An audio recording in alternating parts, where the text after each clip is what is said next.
Supongo que ese silencio es que no es el caso de ustedes. Comencemos. Voy a hablar del eje del estrés. Para comenzar a hablar del eje del estrés, voy a partir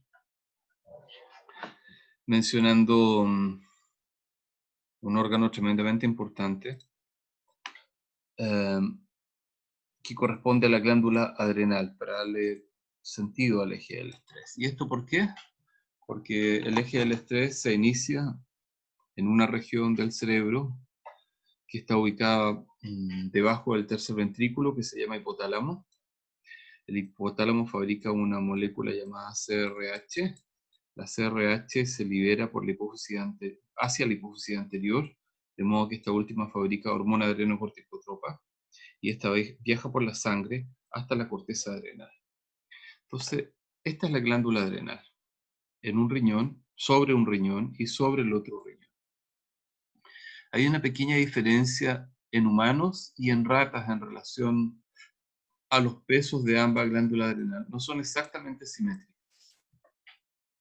Bueno, la glándula adrenal es un órgano muy, muy complejo y muy curioso, que se constituye por una cápsula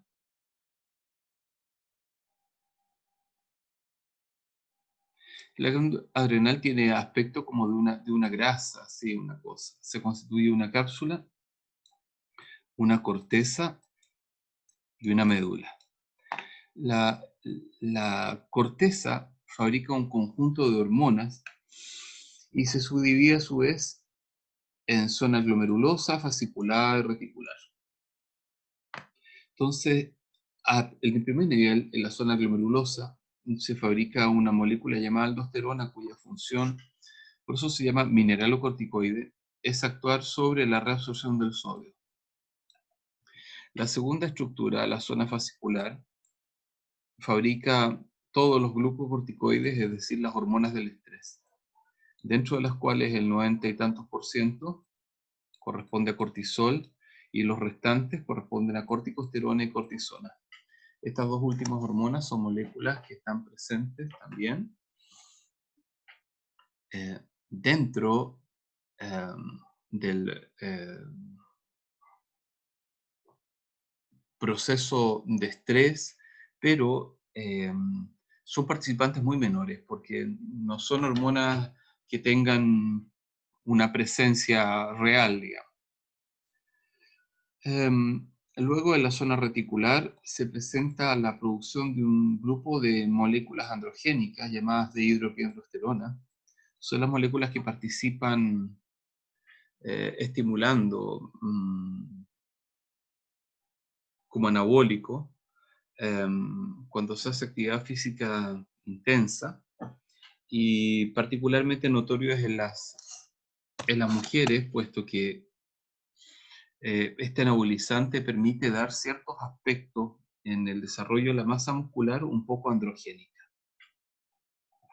Asimismo, un exceso de dihidroepiandrosterona provoca suspensión de la menstruación y también retracción de las glándulas mamarias. A nivel de la médula adrenal se encuentran dos hormonas interesantes, epinefrina y norepinefrina, lo que ustedes también conocen como adrenalina y noradrenalina. Bueno, por otra parte, nosotros podríamos decir que el eje del estrés se encuentra motivado o se encuentra activado a nivel del sistema nervioso central. Y esto significa que a nivel del sistema nervioso central, entonces, se genera la estimulación de un núcleo hipotalámico llamado PBN, núcleo paraventricular del hipotálamo. Y este PBN está relacionado con dos procesos que generan estimulación de circuitería con una frecuencia en realidad alta de disparo. En primer término, la ciclación circadiana. Se ha demostrado que la ciclación circadiana hace que un sujeto tenga niveles de cortisol más altos en la mañana que a última hora de la noche. Y por supuesto, todos los estresores que provienen del sistema nervioso central, la imaginería, el miedo, em, la sensación de frío, de hambre, de calor, un incremento en la actividad física corporal. Por ejemplo, cuando los sujetos desarrollan esa especie de manía por los gimnasios y van más de 3 veces por semana, esta actividad física podría ser nefasta y producir estrés eh, desde la perspectiva neuroendocrina. El duelo, el dolor psíquico, el llanto, el dolor crónico, por ejemplo, en artrosis de cadera, tan frecuente en las ancianas, la sed, la carencia de descanso y el insomnio. Me detengo en esta antepenúltima. La sed tiene importancia, puesto que últimamente se ha encontrado que además de liberar el núcleo paraventricular CRH, también libera una hormona llamada ABP. ABP es lo que también conocemos nosotros como ADH, es decir, hormona antidiurética. ABP significa arginina vasopresina. Entonces, este péptido, y también CRH, por cierto, descienden a través del sistema porte hipoficiario hasta la adenohipófisis, donde desde allí fabrican ACTH, hormona adrenocorticotropa, que actúa sobre la glándula adrenal para liberar la molécula de cortisol. El cortisol desarrolla un feedback corto a nivel adenohipoficiario y un feedback largo a nivel hipotalámico. Cuando digo feedback me refiero a retroalimentación, y entonces estos feedbacks generan un freno en la producción de hormonas, de modo que los niveles de cortisol se encuentran autorregulados por estos mecanismos en los sujetos típicos. Entonces se puede decir en términos generales y así estúpido, esto lo pueden leer quizá ustedes después, que el estrés es una respuesta autónoma que involucra el sistema nervioso y endocrino. Profe, ¿Sí? disculpe, la introducción. Pasa que la Micaela le pidió mano para hablar. Yo no veo mano ni nada, así que si alguien quiere hablar, que lo haga. Ya, espera. Profe, yo quería decir algo. Dígame. Lo que pasa es que en comisión curricular, cuando hablamos el tema de los horarios y todo, quedamos en que iban a ser 40 minutos por periodo, pero todo iba también en el criterio, o no sé si criterio del profe, pero en cómo quería llevar la clase, cada profesor. Si es que alguno necesitaba más o menos, eso ya era como que cada profesor lo escogía. Ya. Y no sé si a usted le acomodan la forma que escogieron las otras carreras o está bien con los 3 periodos seguidos de 40 minutos. Yo creo que está bien con los 3 periodos seguidos de 40 minutos. Ah, Sí, ya. sí. Ok. Gracias, Micaela. Ya. Bien. Entonces, este estrés, ¿verdad? Es una respuesta autónoma y se dice que es autónoma porque es involuntaria. Entonces, implica el sistema nervioso y el sistema endocrino. ¿En qué sentido? Implica el sistema nervioso en el sentido que es el sistema nervioso el que está provocando la estimulación central, y obviamente el sistema endocrino porque de ahí hacia abajo, río abajo, dijéramos, se produce la síntesis de las hormonas. Ahora fíjense que el estrés como proceso se gatilla cuando se somete el organismo a situaciones de exigencia física, psicológica o dolor, ya lo hemos dicho. Y entonces el estrés induce a cambios significativos a nivel de tejido, a cambios significativos a nivel de todo el resto de los tejidos del organismo. Llámense sistema nervioso, sistema inmunitario, resto del sistema endocrino, sistema locomotor, osteoarticular, hígado, páncreas, regulación de la glicemia, función renal. En realidad el cortisol actúa en todos los tejidos del sistema. Cuando nosotros hablamos de estrés en general, nos referimos fundamentalmente al fenómeno que implica entonces la activación del eje hipotálamo hipoficiario adrenal. Sobre esta perspectiva, nosotros hablamos de dos tipos de estrés, del denominado estrés agudo y el llamado estrés crónico. El estrés agudo es un estrés que sobreviene, puede ser por un dolor intenso o por una sensación de exigencia intensa, y ocurre durante un breve periodo de tiempo, estamos hablando entre 1 y 4 días. Este estrés intenso genera una activación del eje muy eficiente, que se autorregula cuando el estresor desaparece. Por el contrario, si el estrés es crónico, es decir, si el sujeto se somete a una situación donde diariamente hay un fenómeno que lo perturba, esta perturbación implica activación del eje a diario. Esta activación del eje a diario provoca graves trastornos inmunitarios, endocrinos, glicémicos, sobre la masa muscular, sobre la masa grasa y sobre el resto del sistema nervioso central. Puede ser tan nefasto el estrés crónico que incluso puede inducir muerte neuronal temprana en cortezas más sensibles, como por ejemplo corteza prefrontal, corteza orbitofrontal, corteza prefrontal dorsolateral, mesial y también en otras regiones del cerebro. Sin embargo, estas son las que habitualmente se dañan. También una región muy compleja del cerebro llamada hipocampo y amígdala. Entonces, como ustedes ven, el estrés puede ser breve e intenso y puede ser sostenido en el tiempo.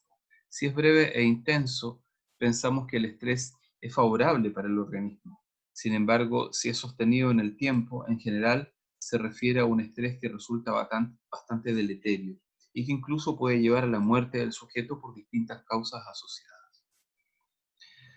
Ya habíamos comunicado esto, que los generadores de estrés, entonces, los reguladores del ciclo de cortisol están asociados al ciclo de sueño-vigilia y, por supuesto, a los estresores comunes y cotidianos. Entonces, bueno, del cortisol hay algo interesante que decir, es una molécula derivada del ciclopentano peridofenantreno, me imagino que ustedes en química vieron eso. Esta molécula, ¿verdad?, tiene una acción importante sobre los niveles de glucosa, moviliza la glucosa plasmática. Los sujetos en situación de reposo tienen una glucosa aproximadamente entre 80 y 100 miligramos por decilitro, por cada 100 ml. Sin embargo, cuando se presentan situaciones donde el cortisol está aumentado, también se moviliza glucosa, incluso puede estimularse la gluconeogénesis alcanzando niveles superiores. Por lo tanto, se dice que la glucosa es un hiperglicemiante. El cortisol también tiene un efecto muy importante, ¿verdad?, sobre el sistema inmunitario. Es un depresor de la respuesta inmunitaria. En este mismo sentido, se ha dado muy importantemente en la farmacopea moderna la presencia de moléculas como betametasona, prednisona, metilprednisolona, cortisona, corticosterona y dihidrocortisona, cuyas moléculas tienen como efecto final deprimir el sistema inmunitario. Pero además de deprimir el sistema inmunitario, aplacar todo lo que esto significa. Es decir, fundamentalmente las cascadas inmunitarias, las cascadas de interleuquinas y otras que son tan complejas en una enfermedad como por ejemplo hoy día el SARS-CoV-2. El cortisol, ya hemos dicho entonces, a largo plazo tiene efectos distintos a corto plazo. También el cortisol, fíjense, desgraciadamente, podría contribuir a un síndrome metabólico general, cuando el cortisol se encuentra aumentado, síndrome metabólico curioso, que lleva indirectamente a una enfermedad cardiovascular. Acelera el envejecimiento vascular, acelera en cierta manera la relación que mantienen las arterias coronarias con el músculo cardíaco y podrían provocar eventualmente eventos cardiovasculares nefastos como infartos u otros. Esta es la curva de los niveles de cortisol de un sujeto típico. Entonces está muy descendida entre las 22 y las 24 horas, como ustedes ven. Luego, a medida que el sujeto comienza a dormir y tal, el cortisol empieza a aumentar hasta llegar a un pic o acrofase alrededor de las 8 a.m., en el cual normalmente el sujeto se despierta debido, entre otras cosas, a este aumento de cortisol, y este cortisol comienza a descender nuevamente durante el día hasta alcanzar nuevamente los niveles mínimos. Hay dos pics de cortisol secundarios durante el día, uno aproximadamente a las 12 del día y otro aproximadamente a las 18 horas. Algunos dicen que a las 5 directamente, pero está más o menos en esa temporalidad, ¿ya? Para sujetos que han sido estudiados como sujetos controles, no fumadores, sin enfermedades cardiovasculares y que han presentado características fisiológicas generales normales, ¿no? A estos sujetos se les hace dormir en forma normal, bajo condiciones experimentales, y se les mide los niveles de cortisol.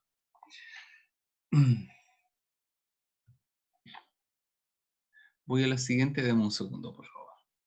¿Profe? Un segundo, por favor. Ah, sí.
No sé.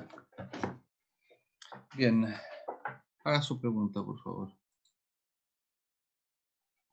Profe, mi pregunta es que, como usted nos mostró, los niveles de cortisol cuando aumentaban, eran como en horarios de comida o cosas así, ¿o no? Porque también Eh, por el aumento de azúcar. No, la verdad es que no coincide con los horarios de Sí. comida en realidad. O sea, más bien, o sea, son los horarios donde comemos, pero no tiene Sí. relación directa con la comida. Ah, ok. Sí. Ok. Dentro de los elementos generales asociados entonces a la respuesta del cortisol, ¿verdad? Eh, Glicemia,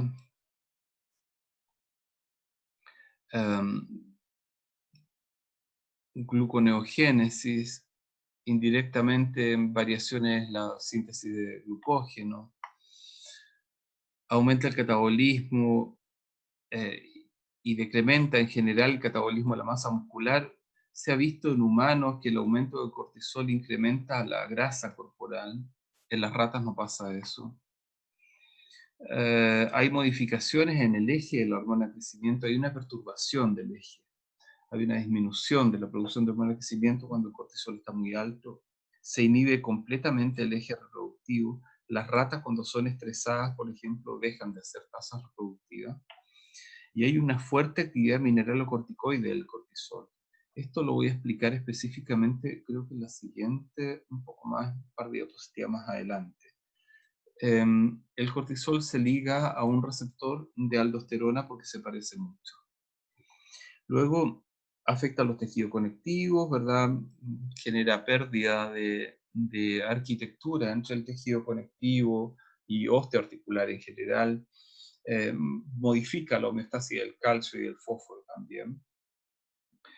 Por otra parte, aumenta el gasto cardíaco, ¿ya? Aumenta el tono vascular debido precisamente a la acción proaldosteronémica que tiene el cortisol, produciendo hipertensión. Por lo mismo, Profe, hipertensión de sodio, sí.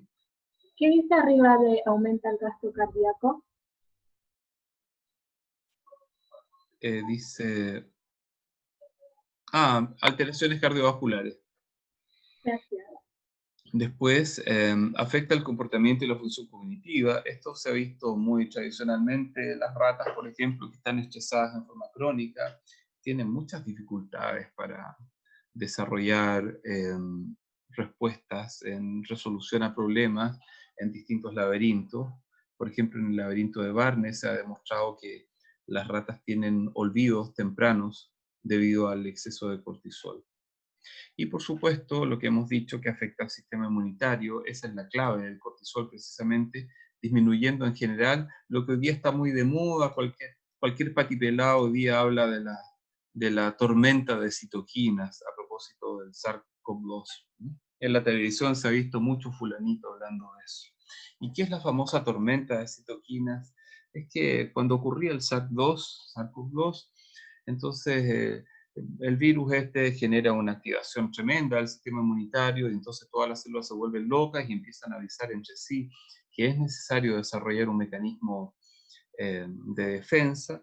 Y entonces dentro de ese mecanismo de defensa se liberan un cuanto hay de moléculas proinflamatorias, entre las cuales están, por supuesto, primero la síntesis temprana de los ácidos araquidónicos, toda esa macana que ustedes vieron en el celular, me imagino. Después viene la síntesis de prostaglandinas, ¿verdad? Desde los mastocitos en algún linaje. En otro linaje, ¿verdad? Las killer cell también se activan, generan síntesis de receptores, ¿verdad? Mirando hacia el lado externo de la célula. Y por supuesto, entre medio de esta fiesta de tormenta proinflamatoria, como le dicen estos gallos, hay un incremento de interleuquinas particularmente. Interleuquina IL-2, IL-6, ya está. Y entonces estas interleuquinas en el fondo generan una masa proinflamatoria y compleja tan grave que es mucho más grave al final que la propia presencia del SARS-CoV-2. Entonces por esa razón algunos médicos por ahí han estado probando de forma experimental, han estado redescubriendo, parece, la dexametasona, entendiendo que esta molécula es un potente y rápido antiinflamatorio que inhibe la síntesis a nivel de estructura nuclear en las células blancas, ¿verdad? Y en los tejidos adyacentes de interleuquinas y prostanoides, y también ácido araquidónico, por supuesto. Ahora, cortisol, papel en la enfermedad y en la medicación. Bueno, en la medicación ya lo hemos visto. Se usa, ¿verdad?, cuando hay respuesta hiperinmune, por ejemplo, en los pacientes que tienen enfermedad autoinmunitaria, necesariamente tienen que recibir algún glucocorticoide para disminuir la respuesta inmunitaria.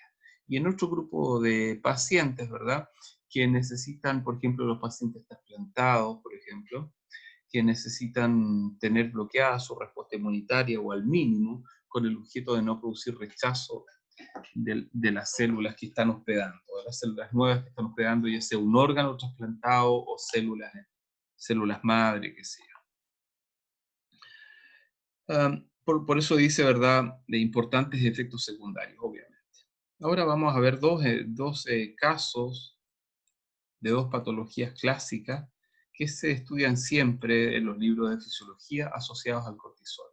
Una patología que tiene mucho cortisol y otra patología que tiene poco cortisol. Entonces la primera es el síndrome de Cushing. El síndrome de Cushing es una patología en la cual el cortisol se encuentra elevado, por lo tanto los sujetos son hipertensos, tienen ganancia de peso corporal por incremento de tejido adiposo. A nivel de piel hay hirsutismo y aparecen una gran cantidad de estrías en un abdomen en delantal. Hay un mono más adelante mostrando eso. Después, a nivel del sistema reproductivo, en general puede haber supresión o irregularidad en los ciclos menstruales. Por la misma razón hay amenorrea, hay un comportamiento inadecuado del endometrio. Y por supuesto hay una un decremento de la libido cercano a cero. Recuerden ustedes que la actividad de la libido está mediada por oxitocina, y entonces a nivel hipotalámico, cortisol parece estar alterando los niveles de oxitocina. Entonces el estrés sería una especie de supresor de la actividad sexual. Este hipercortisolismo también tiene otros signos y síntomas, por ejemplo a nivel psiquiátrico y cognitivo, depresión. Es indudable porque ya hemos dicho que el estrés crónico es deleterio para el sistema biológico. Entonces los sujetos presentan depresión porque hay, al parecer, destrucción de neuronas, como he dicho, a nivel de corteza prefrontal, pero más importante en relación a la depresión, a nivel hipocampal y parahipocampal, es decir, en los lóbulos temporales internos, en las regiones internas de los lóbulos temporales en el cerebro. También hay irritabilidad, a veces trastornos de ansiedad, trastornos del apetito, trastornos del sueño dentro de ellos, ¿verdad? Decremento de la memoria, sobre todo un decremento de la memoria a corto plazo. A veces también se presentan fallas en la capacidad para tener foco atencional, para concentrarse en una idea, dificultades para mantener la continuidad de una actividad motora, etc. A nivel de músculo esquelético, en general, hay pérdida de masa muscular, hay reducción de la masa mineral, a un incremento de fractura. Por ejemplo, si las ancianas tienen dolor crónico y eso significa estrés crónico, con mayor razón eso va a significar que la siguiente caída van a romper los huesos en varias partes. Y a la larga también se produce falla en la tolerancia a la glucosa y diabetes. Una diabetes que podría entenderse como una diabetes tipo 2 fundamentalmente, o sea, insulino resistente. Esta tabla es muy importante porque está mostrando 3 niveles. Un nivel que parte de arginina, otro de angiotensinógeno y otro de cortisol. Voy a ir de abajo hacia arriba. En casting, todas las variantes y detección y tratamiento se llama el título de este paper de la revista del 2011 Endocrinology Metabolic Clinic de Norteamérica. Entonces aquí la arginina es un aminoácido, ¿verdad?, que mediante la oxidonitroso sintasa, ¿verdad?, permite la síntesis de óxido nítrico, pero sin embargo lo que pasa es que si esta enzima se encuentra baja, entonces hay baja producción de óxido nítrico, y el óxido nítrico lo que hace en el fondo es un vasodilatador. Entonces cuando hay baja cantidad de óxido nítrico, por el contrario, en vez de hacer vasodilatación, hace vasoconstricción. Entonces aumenta la vasoconstricción arteriolar, que es el motor en el fondo de la regulación de la presión arterial, ¿verdad?, en nuestro organismo. Y entonces, porque son los vasos que están en situación de contraerse, la aorta no puede contraerse y los capilares no tienen fuerza suficiente más que para desarrollar cambios periféricos de circulación. Entonces, esta vasoconstricción arteriolar induce, ¿verdad?, hipertensión. En segundo término, recuerden ustedes que el riñón es capaz de, o sea, no recuerden, creo que no lo saben, el riñón es capaz de producir a nivel del aparato yuxtamedular una molécula llamada renina. La renina lo que permite hacer en el fondo es transformar el angiotensinógeno, ¿verdad?, que se encuentra ubicado en el hígado, en angiotensina 1, y la angiotensina 1, mediante una enzima llamada enzima convertidora de angiotensina, ECA, transforma la angiotensina 1 en 2. La angiotensina 2 potencia, ¿verdad?, sobre la corteza de la glándula adrenal para que ésta produzca aldosterona. Y la aldosterona es una hormona que actúa sobre el riñón, diciéndole al riñón que recupere el sodio que iba a ser liberado en la orina. Entonces, si una persona consume sal de mesa, en la comida, qué sé yo, en fin, ese sodio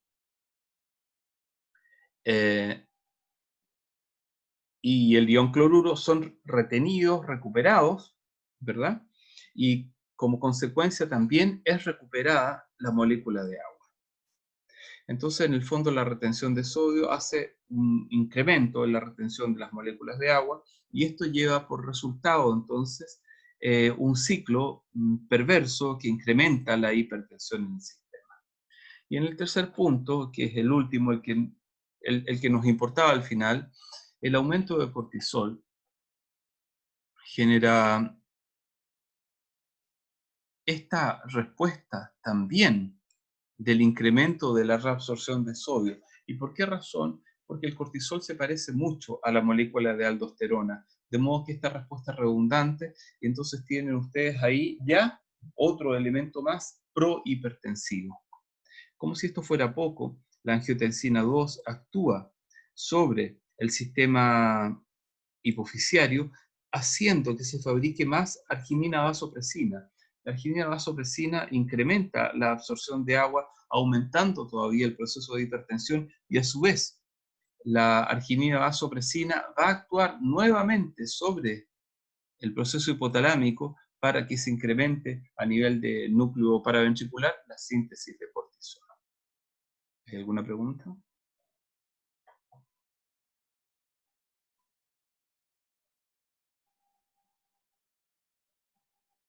Esta figura, chicos, es central en este capítulo y es pregunta obligada de la siguiente prueba, ¿no? De la primera. Enseguida vamos a ver, hoy tengo que hacer un calendario porque están recién ustedes partiendo.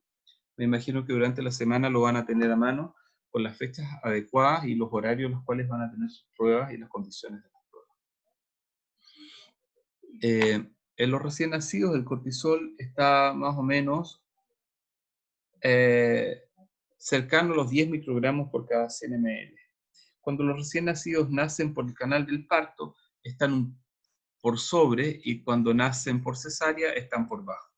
Esto es bien interesante, porque muestra que entonces en cada punto representa un recién nacido en esta curva. Entonces muestran, por ejemplo, que la población de cortisol a lo largo de esta escala hay una gran diversidad. O sea, hay algunos recién nacidos que tienen 60 microgramos por cada 100 ml de cortisol, y otros recién nacidos que están cercanos a los 5 microgramos. Entonces, las diferencias, ¿verdad?, son muy interesantes y muestran realmente una curva en general de esa naturaleza, quizá un poquito más baja, y exageré por ahí. Entonces, esa curva, ¿verdad?, promedio, implica que a medida que los chicos nacen y van pasando las horas de nacido, este cortisol comienza a descender. Estos puntos que están aquí, ¿verdad?, escapándose un poco de la moda de puntos, probablemente se deben a chicos que tuvieron algún estresor particular, quizás enfermaron o tuvieron algún dolor por alguna circunstancia secundaria, y por eso seguramente están como outliers de la mecánica de puntos de la gráfica. Por último, me gustaría decirles que hay algunas moléculas que pueden bloquear la acción del cortisol, como metilapona, ketoconazol, mitotanes, mifepristona, que se utilizan, fíjense, también a veces en síndrome de Cushing para evitar que el cortisol pueda ser más deleterio todavía en estos sujetos. Entonces, volviendo atrás, ¿qué quiero decir con esto? Que nosotros nacemos, necesitamos el cortisol y funcionamos con cortisol, ¿ya? Pero en el síndrome de Cushing, este cortisol se hace deleterio y es necesario bloquearlo de alguna forma. Ahí tenemos, me falta la referencia de ese mono, la voy a ubicar seguramente cuando les envíe la diapositiva en PDF, y seguramente les voy a poner la referencia actualizada, no recuerdo de dónde salió.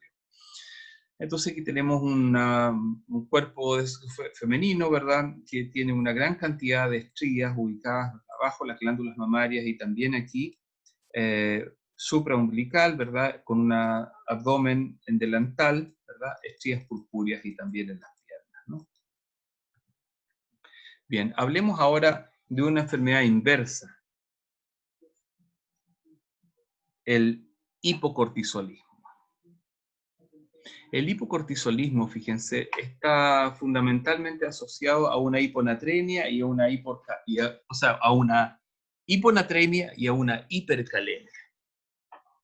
O sea que si pudiéramos decir cómo se veía el sodio y el potasio en el caso anterior, en Cushing hay una hipernatremia y una hipocalemia. Acá al inverso, una hiponatremia y una hipercalemia. Es decir, está aumentado el potasio y disminuido el sodio. En este caso, como ustedes pueden ver en esta figura, ¿verdad? Se presenta, fíjense, un sujeto enjuto que ha perdido totalmente su masa muscular, que tiene también algunas características de falla tiroides, etcétera, en fin, y presenta marcas de una molécula llamada beta-lipotropina. Las beta-lipotropinas se producen en la hipófisis intermedia. Entonces, quizás sería interesante poder discutir algún día, no creo que sea la circunstancia esta, por qué estas beta-lipotropinas podrían estar provocando esto y qué tiene que ver la hipófisis intermedia con el eje cortisolémico. Bueno, en este caso, este muchacho tiene un trastorno que implica, digamos, que hay una incapacidad para producir la hormona de cortisol. En otras situaciones, fíjense ustedes, se presentan también cuando hay trastorno de cortisol, sexo ambiguo, por ejemplo, en los recién nacidos, y en otras condiciones también, en el síndrome de Algor, por ejemplo, que hay una insuficiencia de la glándula adrenal, se producen una serie de distorsiones norepinefrinérgicas, epinefrinérgicas, de producción de aldosterona, de producción de cortisol y también de producción de dehidroepiandrosterona.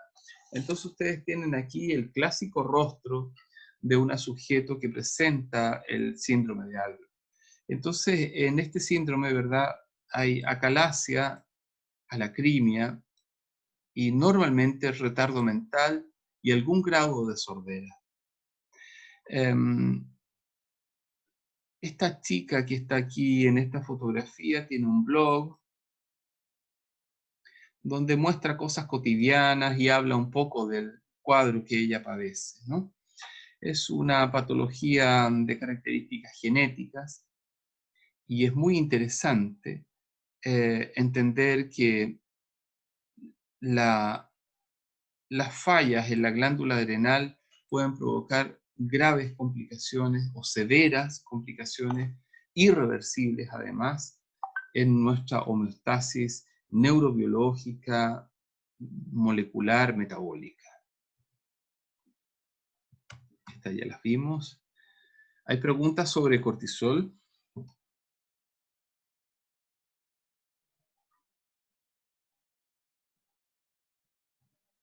Bien, voy a la siguiente hormona. GH.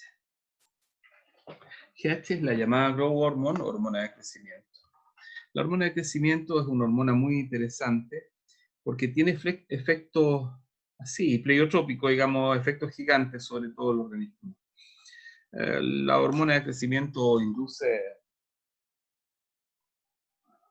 diferenciación celular, es la hormona clave para la síntesis de citoesqueleto, estimula la indemnidad celular, la indemnidad de la estructura celular, participa indirectamente en la regulación de ciertos procesos y organelos celulares como la mitocondria, por ejemplo, y conjuntamente con la hormona tiroide también, ¿no? Y está asociada a todos los conceptos que implican crecimiento, desarrollo, maduración y reparación de tejidos. La hormona de crecimiento y de su secreción se encuentran mediadas, fíjense ustedes, por los ciclos del sueño. Entonces, en esta etapa de ciclos del sueño, ¿verdad? Tenemos dos cuadritos aquí. El celeste significa sueño no REM y el azul sueño REM. REM significa movimiento rápido de los ojos. Cuando dormimos, entonces inducimos este fenómeno por una actividad cerebral, no viene al caso profundizar en eso. Entonces, a todo este proceso nosotros lo denominamos, ¿verdad?, etapas del sueño, pero estas etapas del sueño se unen con el resto de las etapas del día, constituyendo los ciclos circadianos. Entonces aquí, ¿verdad? Cuando nos quedamos dormidos, inmediatamente se produce un pico rápido de producción de GHRH, o sea, Growth Hormone Releasing Hormone, es decir, de la producción de una molécula que va a inducir la producción de hormona de crecimiento. De modo que para poder producir hormona de crecimiento requerimos indudablemente tener etapas del sueño REM-no REM típicas. Si el sujeto es cocainómano o ha bebido alcohol antes de dormir, este pic no se produce. Y entonces la capacidad de inducir hormona de crecimiento se altera y es escasa. En la dinámica clásica del eje de hormona de crecimiento se presentan las siguientes características. Como siempre, esto es la adeno, ¿verdad? Y esto es la neurohipófisis. Entonces, ya dijimos, los ciclos circadianos son esenciales. El estrés también participa y, por supuesto, la respuesta de cortisol. Entonces, la GHRH a nivel hipotalámico estimula la liberación de GH desde la adenohipófisis, pero por el contrario, hay otra hormona, la SS, la somatostatina, que actúa como un factor inhibitorio en la producción de GH. Bueno, el GH en el hígado, ¿verdad?, genera la síntesis de una molécula muy interesante, Insulin-like Growth Factor 1, IGF-1, una molécula que ustedes me imagino que van a ver mucho en los ramos avanzados en fisiopatología, me imagino que lo van a ver de forma excesiva, ¿verdad? Referido a todos estos sujetos que tienen de alguna forma algún grado de la reparación tisular o una alteración en los procesos de dieta, sobre los cuales participa también indudablemente la hormona de crecimiento. Indirectamente, entonces, hay acciones de la hormona de crecimiento y de IGF-1 y también directamente. Entonces, por ejemplo, la IGF-1, como uno de los tantos ejemplos, crecimiento de cartílago, ustedes entenderán que este es un mono simplón de un texto de fisiología, ¿verdad? Y entonces, pero por otra parte, ¿verdad?, la IGF-1 también participa en los procesos de regulación. Hay unos loops muy curiosos, complejos, altamente complejos de metabolismo intermediario que participan sobre la acción de esta misma IGF-1 en el tejido y su propia regulación. Luego, incremento de glucosa sanguínea, o sea que la hormona de crecimiento y también IGF-1 participan en las regulaciones de glucosa, por eso se llama Insulin-like Growth Factor 1, ¿verdad? Y también en los procesos de crecimiento y maduración ósea. En este sentido, en este último sentido particularmente, es donde se presenta una de las patologías más clásicas, denominada huerfismo o enanismo.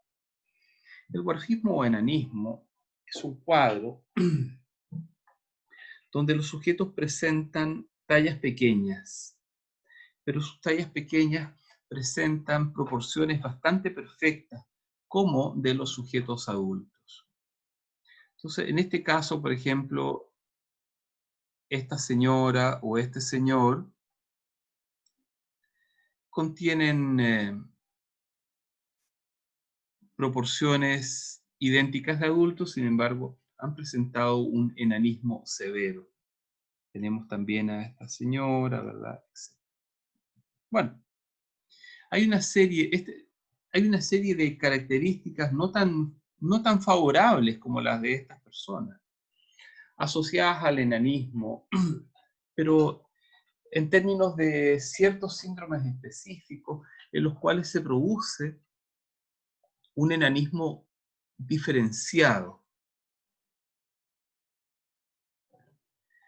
David Linder, por ejemplo, que se llama MOP1, también MOP2, que induce un warfismo, pero microcefálico.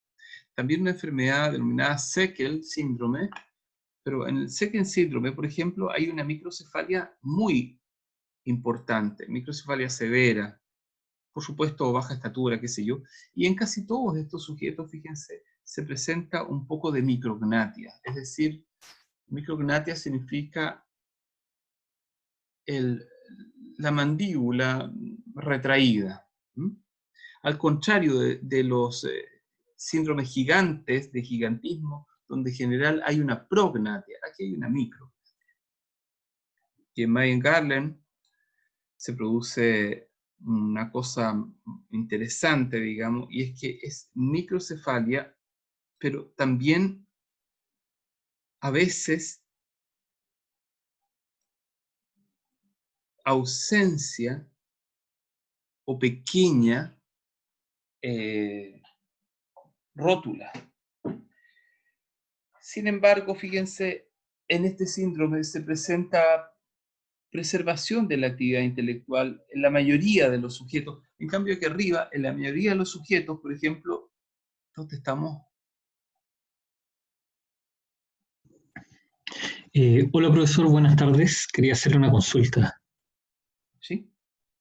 Sí, este warfismo se da por factores genéticos, epigenéticos, pero puede haber ciertos bloqueadores, por ejemplo, de la hormona del crecimiento digamos, en el neonato o ya en el niño, que Mira, pueda producir. los factores son fundamentalmente genéticos, más que epigenéticos.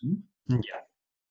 La epigenética no tiene mucho que hacer, fíjate, a menos que el sujeto esté claramente en un ambiente contaminado con fármacos que estuvieran provocando un símil del síndrome. Ah, ya que lo estuviese replicando, digamos, para Exactamente, las futuras como un generaciones. Ah, fantasma, ok. ¿verdad? Como un Claro. fantasma. Entonces, las deficiencias están ocasionadas a nivel de almacenamiento y lectura. Yo creo que aquí podría estar relacionado con la presencia de RNAs de interferencia, no solamente con la componente genética y eventualmente con posibles genes saltarines, sino que también con RNAs interferentes que pudieran estar alterando derechamente por sobre un RNA, incluso un RNA normal, estar interfiriendo en el proceso de síntesis de determinados procesos enzimáticos. Ahora, ¿por qué aparecerían estos genes interferentes? No tengo idea y hasta ahora que yo sepa no se conoce nada. La Ok, tesis. esa era la duda. Ahora, otra consulta. Estos bloqueadores de la hormona, ¿cuáles son? ¿Qué bloqueadores pueden haber, por ejemplo, o qué puede inducir al cuerpo a crear bloqueadores de la hormona del crecimiento? O sea, yo creo que bloqueadores de hormonas tal cual, me atrevería a decir que sería mucho mejor hablar de alteraciones de la actividad hipotalámica, o sea, que el bloqueo sea más arriba en el eje. Ah, ok. El estrés puede provocar bloqueo del eje, ¿verdad? Y eventualmente alguna malformación, una malformación, por ejemplo, tumores tempranos, un schwannoma, un astrocitoma, eventualmente también malformaciones arteriovenosas. Y por último, puede ser interesante decir que incluso muchos de estos chicos, sobre todo los que presentan microcefalia, tienen epilepsia. Entonces aquí vamos a acudir a una de de los argumentos que recién comienzan a aparecer, que es el siguiente. ¿En qué frecuencia, qué grado de reclutamiento tienen las neuronas mientras van desarrollando formación in útero en estos chicos? Porque, como vamos a ver enseguida, por ejemplo, si tú te fijas en este chico, hay una tremenda microcefalia.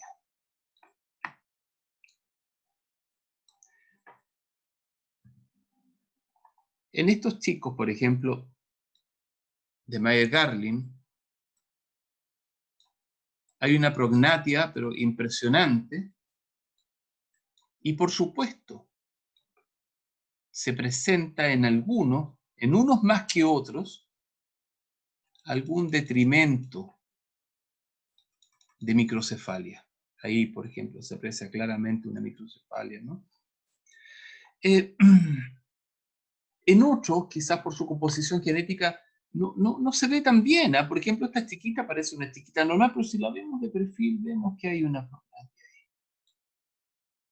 Y si seguimos el eje, quizás podríamos describir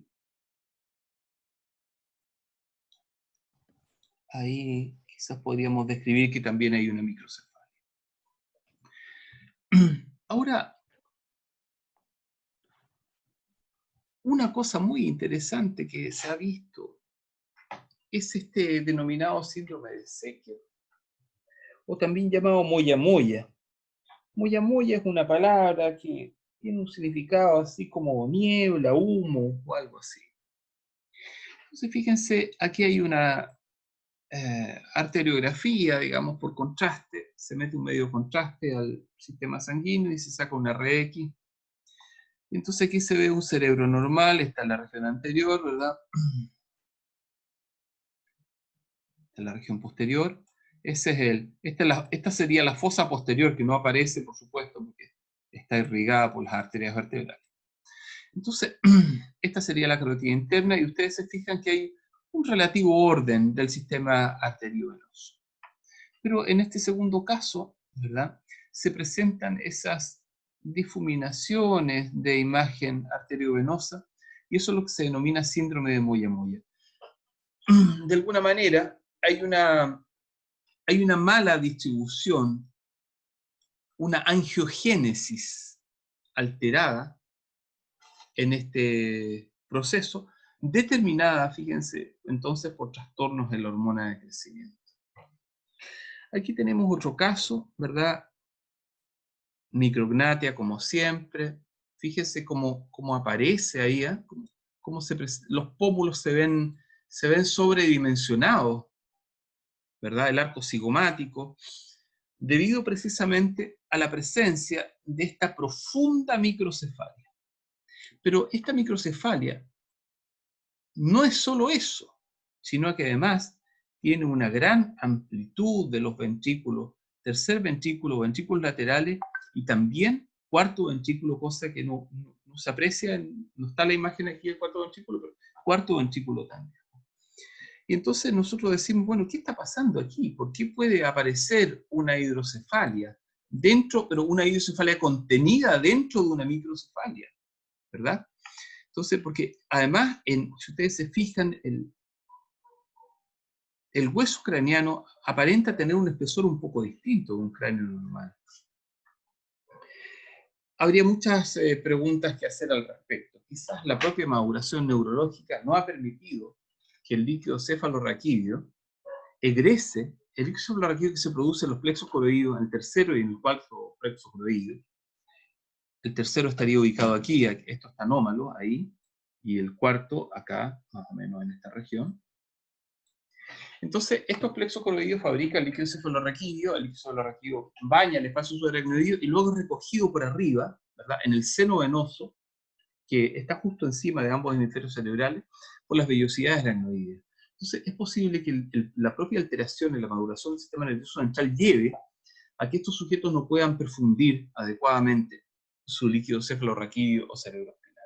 Aquí tenemos una imagen de un gigante comparado con un enano, y fíjense ustedes que la imagen es bastante conmovedora. Fundamentalmente, miren por ejemplo el tamaño de los pies del gigante respecto del enano, etc. Bueno, una cosa interesante, y por eso hice un acercamiento aquí a la fotografía, es que vean ustedes que en general el gigante tiene proporciones bastante normales en su rostro. Bueno, esto se debe probablemente a que este sujeto ha tenido una sobreproducción de hormona de crecimiento durante toda su vida. Entonces ha podido hacer un desarrollo prepuberal alargando sus miembros y por lo tanto alcanzando esta talla tan alta. Sin embargo, fíjense, tenemos un caso distinto, en el cual probablemente la hipersecreción de hormona de crecimiento ocurre en edades más tardías, probablemente después del cierre epifisiario y después de debutar, digamos en este caso, la chiquita, de debutar su menarquia. Entonces fíjense, aquí está la chiquita a la edad de 9 años, aquí está la edad de 16 años, y ya a la edad de 16 años vemos que la proporción del rostro presenta ciertas características que aparecen como inadecuadas. El tamaño de la nariz ya aparece un poquito sobredimensionado. Y también quizás el mentón tiene una pequeña prognatia. A la edad de 33 años no cabe ninguna duda, hay una prognatia bastante visible. También el desarrollo de la nariz, y a pesar de que está tapado el pelo, no podemos saber cómo son sus orejas. Pero ya a la edad de 52 años, ¿verdad? Esta mujer se ve bastante envejecida a los 52 años, y vean ustedes que tiene entonces una mandíbula con una prognatia importante, o sea, tiene en realidad un cuadro que nosotros llamamos acromegalia. No sé si está escrito por ahí en alguna parte. Acromegalia. Y esta acromegalia, ¿verdad? Aquí esta foto tiene que haberla tomado un clínico, porque entonces le ha pedido a la mujer que coloque sus manos sobre el pecho para indicar también que hay un mayor crecimiento de las manos, ¿verdad? Y también de las orejas. Son órganos que pueden seguir creciendo, y la nariz también puede seguir creciendo, ¿no? Y la mandíbula. Perfecto. Ustedes se han fijado que todos esos chiquitos tarados que van al gimnasio para sentirse así con una gran masa muscular, se meten hormonas de crecimiento. ¿Y cómo se sabe? Porque son como estos actores así también que han tenido algún grado probablemente de disociación neurocognitiva, y entonces aparecen un poquito prognáticos, ¿no? Y es indudable, esa es la demostración más clara de que se inyectan hormonas de crecimiento o símiles sintéticos. Otro cuadro curioso en este trastorno, ¿verdad?, es la condroplasia. La condroplasia es un cuadro que implica el deterioro en el crecimiento de los huesos largos. Entonces aquí tenemos dos hermanitos, ¿verdad?, condroplásicos, un hombre y una mujer, y ustedes ven como, por ejemplo, aquí a la chiquita se le ve el colgajo muscular en las piernas, incluso un poco de colgajo muscular aquí sobre las rodillas, no porque sea una chiquita sobreentrenada, ¿no?, sino que porque esa masa muscular no tiene el tono de estiramiento adecuado debido a que se frenó el crecimiento del hueso. Y aquí tenemos dos hermanitos, ¿verdad? Entonces, fíjense ustedes que uno de ellos alcanzó la talla normal y el otro, por supuesto, no, debido a esta acondroplasia. Si ustedes se fijan, además, y toman un ejercicio, toman del tronco hasta el borde, hasta el polo genital, y del tronco hasta el polo genital, y se darán cuenta que aproximadamente son similares, ¿verdad?, las dos distancias. O sea que en realidad la diferencia está en el desarrollo de miembro superior y miembro inferior. ¿Y qué explicaciones hay? Una de las explicaciones más decentes para esto tiene que ver con el receptor para FGF, Fibroblastic Growth Factor 1. O sea, no, perdón, Fibroblastic Growth Factor, factor de crecimiento fibroblástico. Hay uno particularmente interesante, el FGF1, pero aquí el autor lo menciona como FGF. Y entonces resulta que en la fisiología normal, el receptor para FGF, que es un receptor del tipo TRK,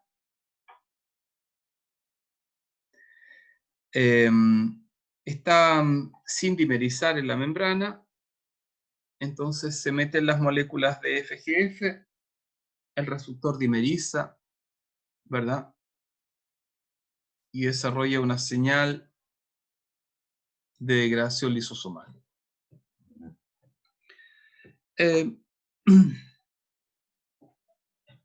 Luego, en acondroplasia, parece existir una mutación para el TRAC, para el TRK de FGF. Y entonces se genera una disparidad de señal de inmediato que implica una alteración en la regulación de degradación lisosomal. ¿Y cuál es la importancia de la degradación lisosomal? Porque en el fondo, ¿verdad?, para poder desarrollar el crecimiento de los huesos largos, es necesario hacer una remodelación continua, y para ello, ¿verdad?, los anillos de crecimiento tienen que ser dinámicos y no consolidar.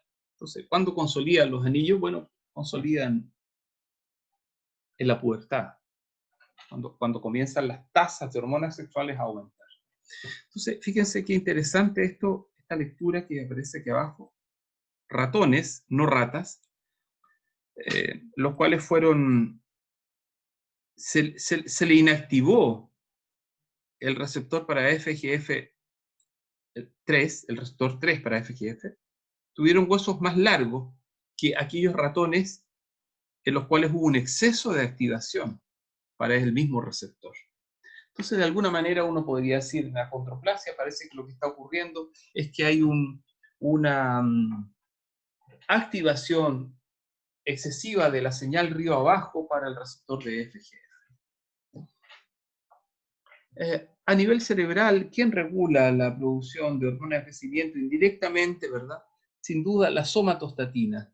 Ahora, ¿quién regula la somatostatina? Hay un concierto de disparos de neuronas alrededor, más o menos, de las regiones tanto de los núcleos tuberales y mamilares, diría yo, que están promoviendo o regulando la producción de somatostatina.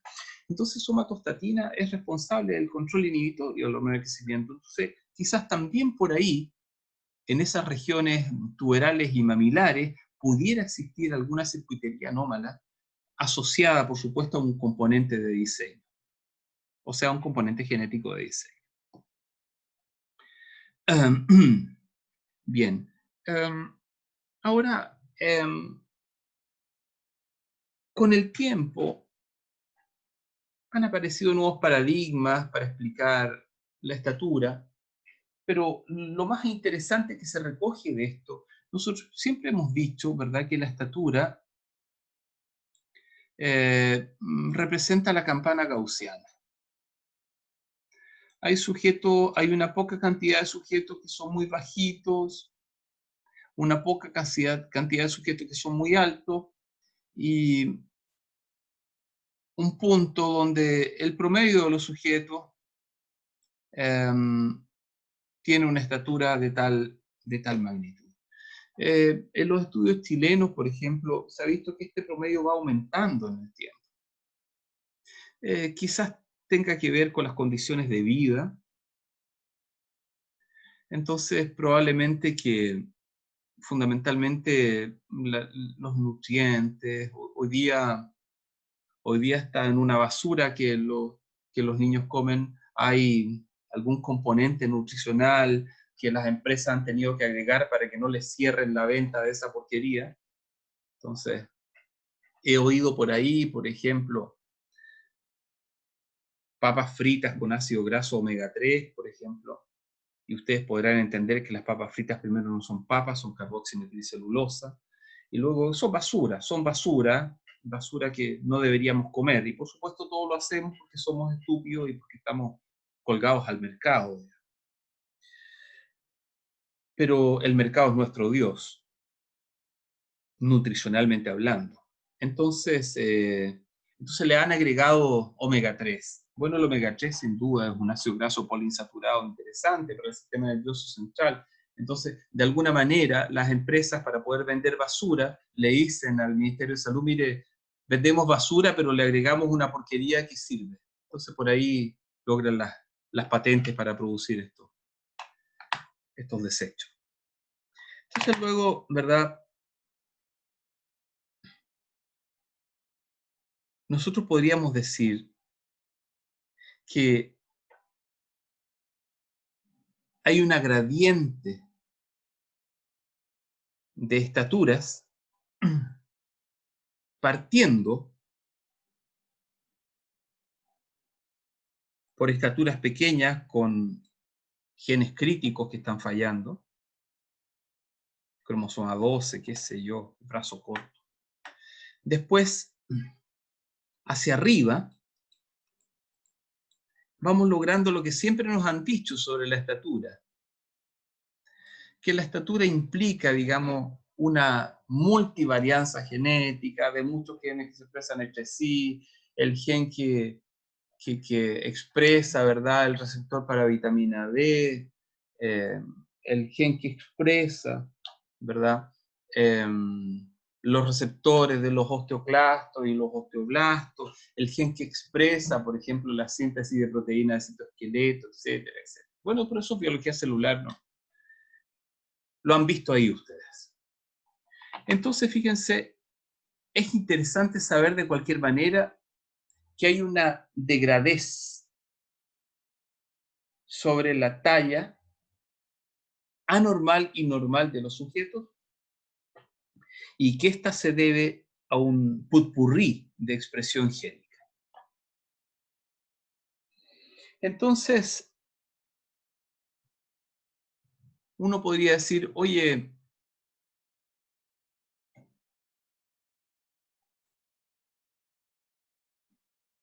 el elemento intracelular que responde por supuesto a nutrición, a señales endocrinas, a citoquinas proinflamatorias tan importantes, al fluido extracelular, a señales de la matriz extracelular. Ustedes saben, ¿verdad? Lo vieron en biología celular, que si una célula no tiene receptores adecuados de matriz extracelular, que permitan que la célula se asocie a la lámina basal, esto puede significar trastornos incluso en la síntesis de citoesqueleto celular, puesto que hay muchas señales río abajo hacia el metabolismo celular asociadas a esta lámina basal.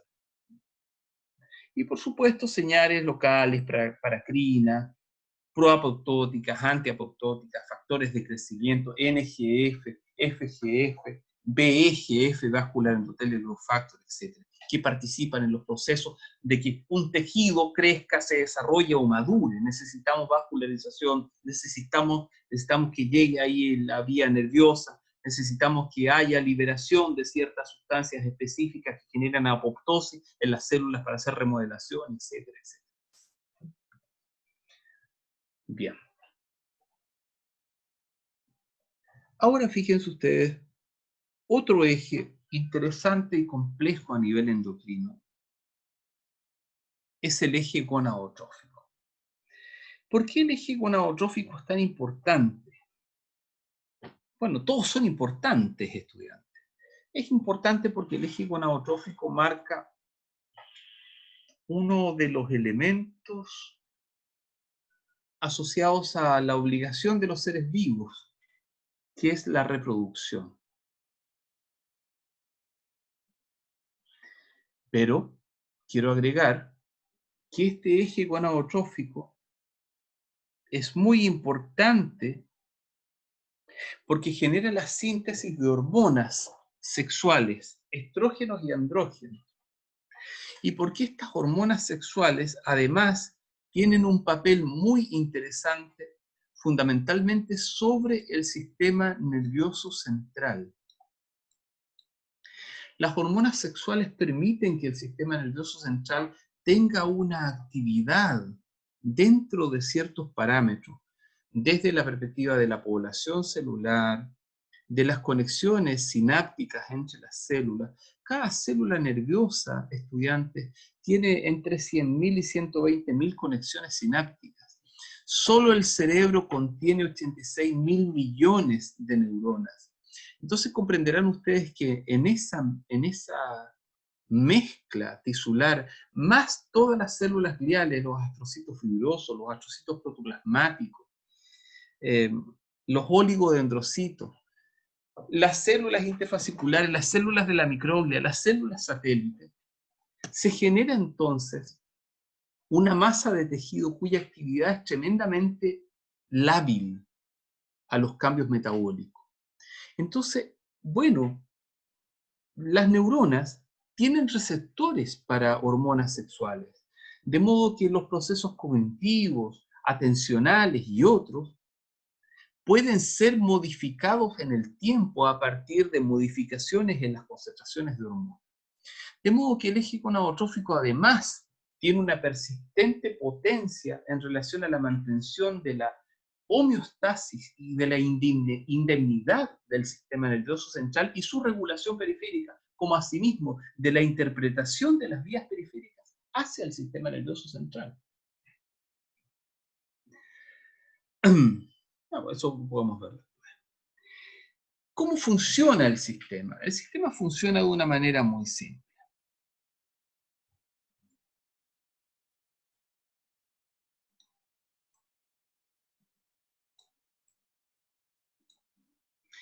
El hipotálamo fabrica un conjunto de moléculas llamadas GnRH, o sea, gonadotrophin releasing hormone. Estas, a través del sistema portahepático, liberan a las células gonadotrofas, y las células gonadotrofas liberan FSH and LH. Y estas hormonas inician procesos diferenciados en la gónada masculina y la gónada femenina. Por ejemplo, la LH inicia los procesos de esteroidogénesis en los folículos ováricos e induce la ovulación del ovocito 2. En cambio, en el varón, la LH estimula estas células como interfasciculares que quedan entre medio de los túbulos seminíferos. Me imagino que ustedes en histología vieron la fotografía clásica de testículo de rata con túbulos seminíferos. Y entonces estimula estas células de Leydig para que estas células de Leydig fabriquen testosterona. Bueno, vamos por esta parte. Ahí tenemos un ovario que está recibiendo FSH. Por esta acción, el ovario hace esteroidogénesis y comienza con la síntesis de estradiol.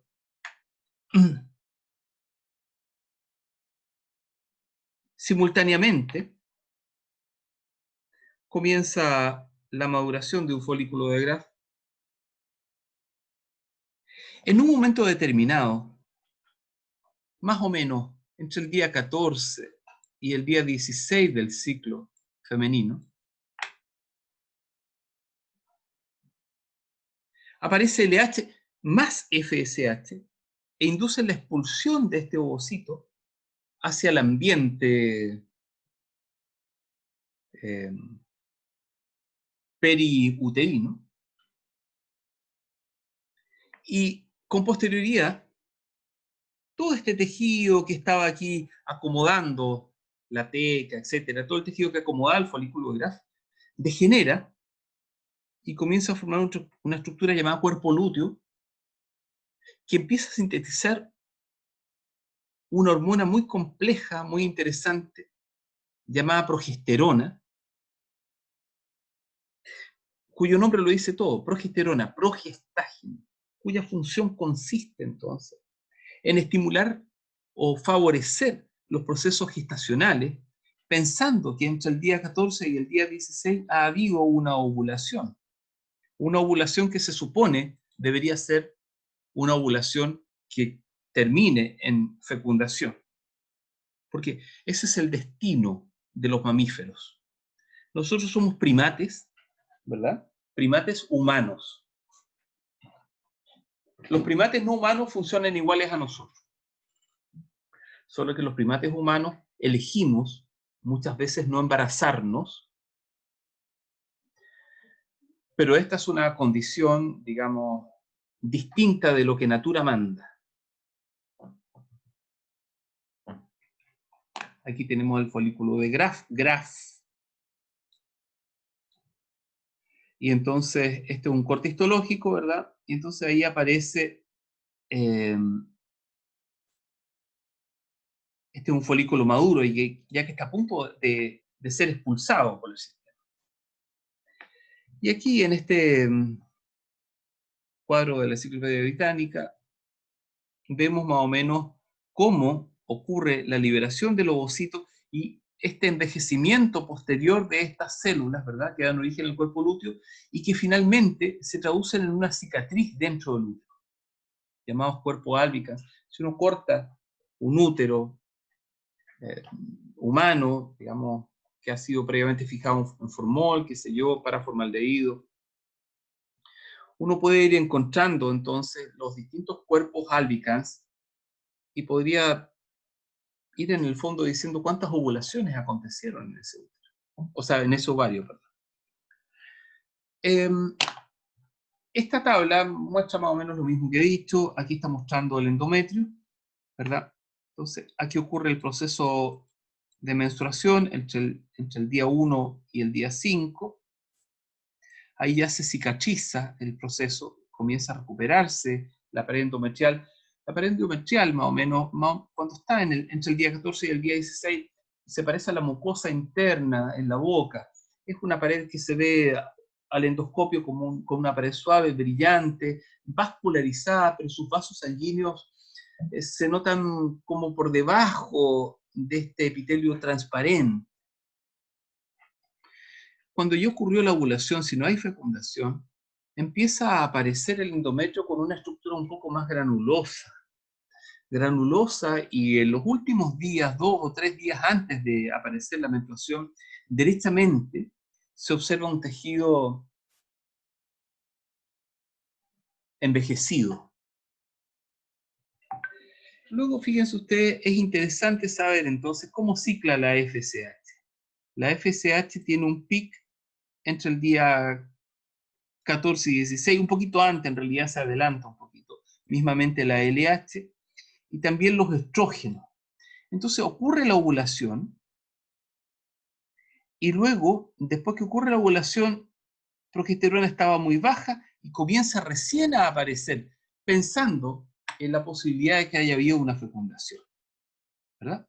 Si no hay fecundación, entonces se genera la descamación del endometrio y el consiguiente ciclo. En términos generales, ¿verdad? Esto está tomado de Netter. Tenemos el ovario, el ligamento ovárico aquí, ¿verdad? Aquí este ligamento está adosado, ¿verdad?, a la pared abdominal. Y entonces aquí está la fimbria. Esta es la tuba o trompa de falopio, tuba uterina, ¿verdad? Este es el cuerpo del útero. En general, el cuerpo del útero, ¿verdad?, es una masa de músculo liso, interesante. Se ha asociado esta masa de músculo liso con un control a nivel adrenérgico. Y también se muestra, ¿verdad?, el endometrio y en la porción cercana a la cervix, estas cavidades llamadas criptas. Las criptas son unas cavidades muy interesantes porque de alguna manera las criptas pueden dar abrigo, pueden dar alojamiento temporal a las células espermáticas cuando no ha acontecido una exacta sintonía del proceso de fecundación. Cuando el ovocito aún no ha salido, puede haber una pequeña espera para evitar la pérdida de esas células seminales.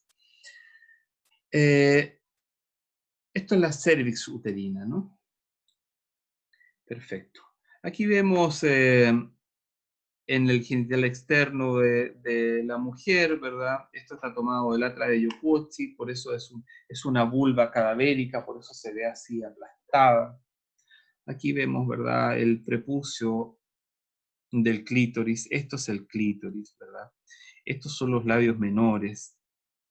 Estos son los labios mayores. Ahí está un poco plegado, ahí también, ¿verdad? Esto es el meato urinario y esto indudablemente es la cavidad vaginal. Ahora es interesante, fíjense, esto siempre mantenerlo en cuenta. Recuerden ustedes que en algún momento de nuestra vida embrionaria, nosotros no estamos vistos todavía, excepto desde el sexo genético, no está todavía el diseño anatomofisiológico de la sexualidad. De modo que en algún minuto esta sexualidad se encuentra indiferenciada. Entonces la gónada no es todavía un ovario ni un testículo, y esta gónada entonces está sostenida sobre un tejido, ¿verdad? Un tejido suspensor. Y paralelamente a eso, por fuera de este tejido suspensor, esta cosa como florcitas, ¿verdad?, que se aprecian aquí y que están en estos tubos lilas, representan una estructura llamada paramesonefro, y esta estructura suspensoria, mesonefro. Entonces, el mesonefro y el paramesonefro nos recuerdan, en cierta forma, procesos evolutivos anteriores. Hay ciertas estructuras animales que contienen en edad adulta elementos similares a los mesonefros y a los paramesonefros dentro de su sistema renal. En cambio, nosotros, esto está lejos del sistema renal y está más cerca del sistema gonadal. Luego, este testículo, un segundo, por favor. Dígame. Ah, hola. Hija, todavía no he tomado ninguna decisión al respecto. Pero yo creo que hoy día quizás empiezo a leer la póliza con detalle y le voy a llamar, por favor. Espero que no sea esto un inconveniente para usted. No, para nada. Solo quería corroborar que la haya recibido, porque como no me estuve Claro. con usted desde ese día, de todos modos, si no me ha contestado unos días más, si no le molesta, yo no vuelvo a llamar. Pero por supuesto que sí. Le agradezco muchísimo su llamado, señorita. Gracias, hasta luego, igualmente.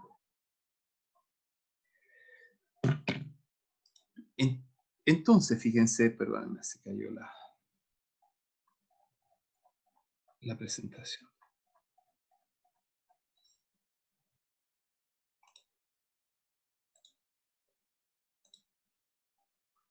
Entonces, si vas a ser varón, esta gónada pasa por delante de la vejiga y desciende la bolsa escrotal, y entonces el mesonefro se va a convertir en el epidídimo y la proyección en los ductos deferentes.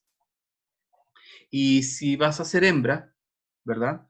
Entonces los túbulos lilas, el paramesonefro, se va a sellar aquí, va a formar el cuerpo del útero, y entonces estas cosas como florcitas van a quedar por los lados como las tubas uterinas. Les quiero recordar, si ustedes no saben, por ejemplo, cuando uno revisa cómo es el útero de una rata, el útero de una rata es una cosa así.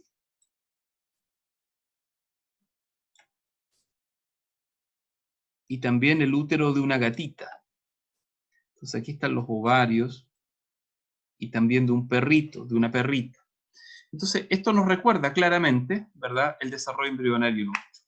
Recuerden ustedes que hay un principio muy importante en embriología que dice: la ontogenia recapitula la filogenia. Es decir, nosotros vamos pasando por etapas en el desarrollo embrionario en todos los sistemas que van recapitulando un poco la evolución de todos nuestros hermanos en los procesos de coexistencia terrestre. Bueno, estos son úteros a distintas edades: recién nacido, 4 años, pubertad, adulta sin hijos, adulta con hijos y adulta posmenopáusica. Y fíjense que es interesante saber que el útero puber y el útero posmenopáusico se parecen bastante, solo que el útero posmenopáusico tiene un tejido fibroso, ya no tiene esa musculatura contráctil, lisa, que tenía el útero puberal, ¿no? Bien, ahora desde la perspectiva comparativa, esto siempre es interesante decirlo para dar un poco de cultura general al respecto. Las estructuras de machos y hembras de la especie humana son absolutamente equivalentes.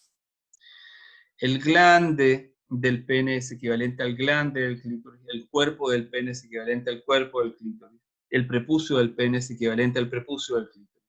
Las bolsas escrotales en el varón son equivalentes a los labios mayores de la hembra, ¿verdad? Solo que se presenta la diferencia en que en la hembra el meato urinario, ¿verdad?, está hacia el exterior, y en cambio nosotros está unido, ¿verdad?, a un ducto general que también está conectado a otras estructuras tales como la próstata y las vesículas seminales y las glándulas vulvouretrales. Bien, nada, lo mismo, solamente hacer un comentario. El cuerpo del útero está siempre anterovertido y eventualmente hay úteros con retroversión que se encuentran alterados en los procesos de embarazo. Los úteros retrovertidos tienen mayores posibilidades de pérdida que los anterovertidos. Y aquí la clásica fotografía que les explicaba, no sé si estaba, no había ampliación. Aquí están los ductos de los túbulos seminíferos, ¿verdad? Este es el lumen del ducto. Entonces aquí están las células germinales que se van diferenciando, ¿verdad? En espermatozoides primarios, ¿verdad? Espermátidas, hasta espermatozoides que van quedando colgando en el lumen del tubo. Y entonces entre medio de cada túbulo seminífero entonces se encuentran estos paquetes interfasciculares, dijéramos, de células que quedan en forma de triángulo en la imagen de histología, ¿verdad? Esta es una tinción con hematoxilina eosina, parece, o con fucsina, no estoy seguro. Y entonces se observan aquí, ¿verdad? Las células de Leydig que producen testosterona. Ya está. Entonces, de modo que nosotros vemos aquí, por ejemplo, ¿se acuerdan de esta estructura? El mesonefro, digamos, que se transformó finalmente en el epidídimo del testículo, ¿no? Esta estructura que está adosada aquí a la masa testicular. Muy bien. La anatomía general del varón, el hecho de que el testículo cae por delante, ¿verdad?, a la bolsa escrotal y pasa por delante de la vejiga. Aquí está la próstata, ¿verdad? Estas son las vesículas seminales. Y luego las glándulas vulvouretrales en la base, ¿verdad? Y listo. Este es un esquema, entonces, de la regulación en el varón, ¿verdad? La GHRH estimula la síntesis de FSH de forma directa, ¿verdad? Y la síntesis de LH, que luego va a mediar sobre las células de Leydig para la producción de testosterona, que van a producir de inmediato un feedback corto, o al revés, un feedback largo, sobre los receptores de las células productoras de INRH. Y por otra parte, fíjense, esta testosterona entonces va a estimular a estas células de Sertoli para establecer los procesos de diferenciación, qué sé yo, y fabricar los espermatozoides. Hay una molécula, la ABP, digamos, ¿ya? Que es una molécula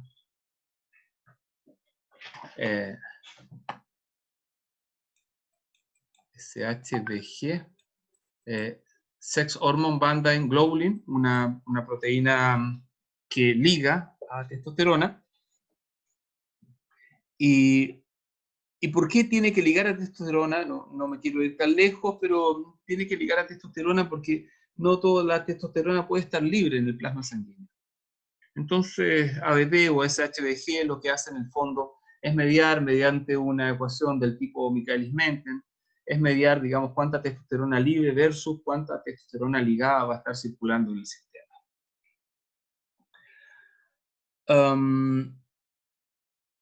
Bien. Ahí estaba más ampliadita.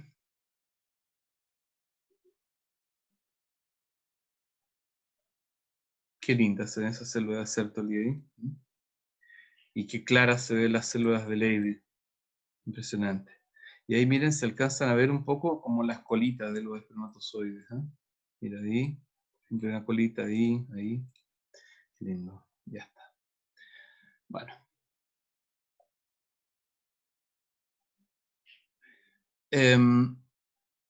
Bueno, 1:39. Ya chicos, estamos al tiempo, pero la tina queda para la siguiente clase. ¿Hay alguna pregunta?